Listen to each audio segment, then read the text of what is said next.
Chaos filled Minneapolis streets for a fourth night. Not even the first night of an 8 o'clock curfew could prevent it. Crowds followed the National Guard down Lake Street, continuing through tear gas. At the same time, a popular cafe went up in flames in North Minneapolis, burning until the early morning when firefighters were finally able to put it out. I'm at 35W in Washington, right by Bobby and Steve's, where behind me they've shut down the freeway to an extent with a protest. Stepping onto the highways, traffic was blocked on 35 and 94 near downtown for a couple of hours when people marched from an earlier protest near U.S. Bank Stadium.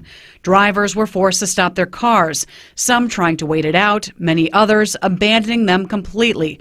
Some in the crowd overtook a delivery truck, taking the packages and starting them on fire.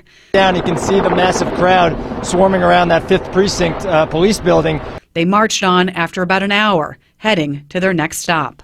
For many, that was Minneapolis's 5th Precinct. Hundreds filled the streets around the building just one night after they burned down the 3rd Precinct.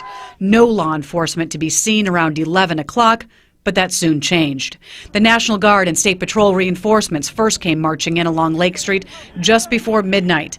And not long after, the Pentagon announced military police were on alert for a trip to Minnesota.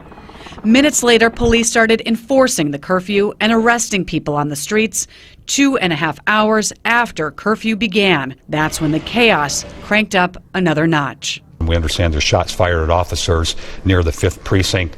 The police were kneeling on top of the building. Next, crowds spread out from the main roads and headed into residential areas, lighting literal dumpster fires in neighborhood streets, throwing in anything they could get their hands on. People living there felt the frustration on many levels. I support the cause, I just don't support the action. That's the problem right now. You know, to me, it's some thoughtless action, some selfish, thoughtless action right now. As the chaos reached a climax, state and city leaders held an emergency news conference, begging the masses to go back home, leave the city standing, and remember why they're angry to begin with.